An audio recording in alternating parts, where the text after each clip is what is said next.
We will practice ED endings by reading short phrases.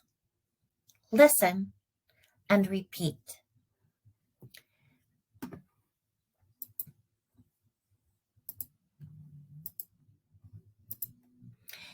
Decided to go. Landed at the airport. Stopped the car. Tapped her fingers.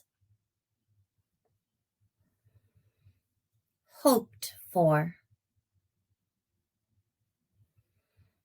Slowly walked. Cleaned the house. Often sewed. Played cards. Crowded into the subway. Practice these 10 phrases on your own and check your pronunciation by replaying the video.